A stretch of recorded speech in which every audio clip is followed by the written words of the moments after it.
और देखिए, रूस यूक्रेन की जंग में यूरोप ने ज़ेलेंस्की की पूरी मदद की, जिससे यूक्रेन युद्ध में अभी तक बना हुआ है। लेकिन ट्रंप के 28 बिंदु वाले फॉर्मूले ने ज़ेलेंस्की को अब बुरी तरह से फंसा दिया। स्थिति यह है कि ज़ेलेंस्की को कोई विकल्प नजर नहीं आ रहा। अब सवाल यह है कि क्या ट्रंप ने ज़ेलेंस्की पर दबाव बनाया है, और बनाया है तो क्यों? देखिए एक्सक्लूसिव इन्वेस्टिगेशन पर आधारित ये इनसाइड स्टोरी। पिछले 3.5 साल यूक्रेन के बारूदी तबाही देखते हुए गुजरे हैं।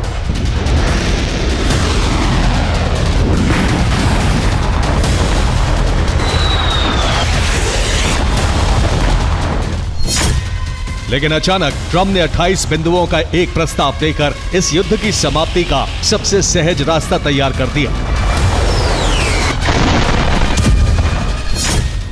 इस प्रस्ताव पर जेनेवा में चर्चा भी हुई।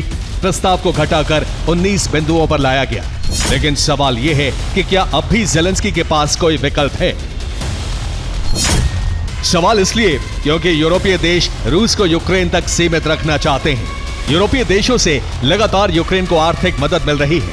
अमेरिका के बाद यूरोपीय देशों ने ही यूक्रेन को हथियारों की मदद की, पर अब यूरोपीय देश भी इस युद्ध की समाप्ति के लिए एक मध्य मार्गीय प्लान तैयार कर चुके हैं। यानी ज़ेलेंस्की अब पिछले 3.5 साल के युद्ध में सबसे ज्यादा दबाव में है।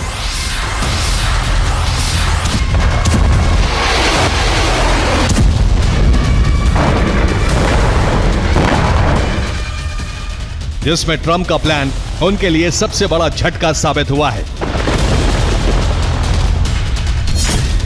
लेकिन सवाल यह है कि अमेरिका से अपने हितों पर जारी उनकी वार्ता डीरेल हुई क्यों?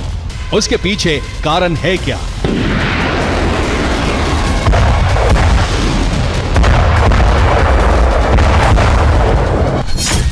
कारण है युद्धग्रस्त यूक्रेन में सबसे बड़ा घोटाला और मददगारों से मिले पैकेज के दुरुपयोग पर फंसे ज़ेलेंस्की।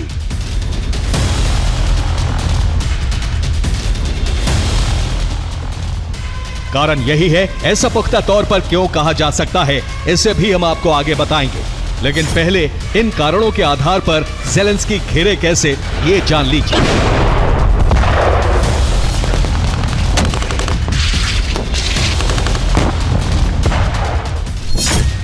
युद्ध के बीच यूक्रेन के नेशनल एंटी करप्शन ब्यूरो ने परमाणु ऊर्जा कंपनी एनर्जी एटम पर जांच की, जिसमें ज़ेलेंस्की के कारोबारी साझेदार और ऊर्जा मंत्री तिमोर मेंडिच का नाम सामने आया। दावा किया गया कि मेंडिच और उनके सहयोगियों ने परमाणु ऊर्जा कंपनी में ठेकेदारों से 10 से 15% रिश्वत ली थी, और ये रकम $100 मिलियन यानी 893 करोड़ रुपए से भी ज्यादा है। इसके बाद अपने ही क्वार्टल 95 टेलीविजन के सहयोगी और दूसरे दोस्तों पर कार्रवाई का दबाव ज़ेलेंस्की पर बढ़ गया।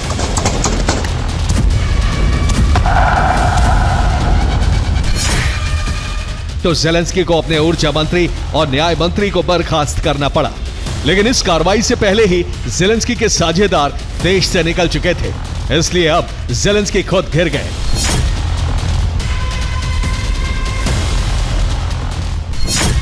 घरेलू मोर्चे पर ज़ेलेंस्की को भ्रष्टाचार के गिरोह का प्रमुख बताया जाने लगा है, तो बाहर मोर्चे पर ज़ेलेंस्की सहयोग पैकेज के दुरुपयोग के दोषी माने गए हैं।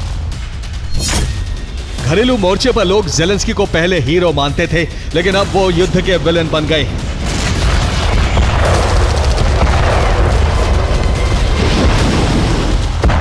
और देखिए, रूस यूक्रेन की जंग में यूरोप ने ज़ेलेंस्की की पूरी मदद की, जिससे यूक्रेन युद्ध में अभी तक बना हुआ है। लेकिन ट्रंप के 28 बिंदु वाले फॉर्मूले ने ज़ेलेंस्की को अब बुरी तरह से फंसा दिया। स्थिति यह है कि ज़ेलेंस्की को कोई विकल्प नजर नहीं आ रहा। अब सवाल यह है कि क्या ट्रंप ने ज़ेलेंस्की पर दबाव बनाया है, और बनाया है तो क्यों? देखिए एक्सक्लूसिव इन्वेस्टिगेशन पर आधारित ये इनसाइड स्टोरी।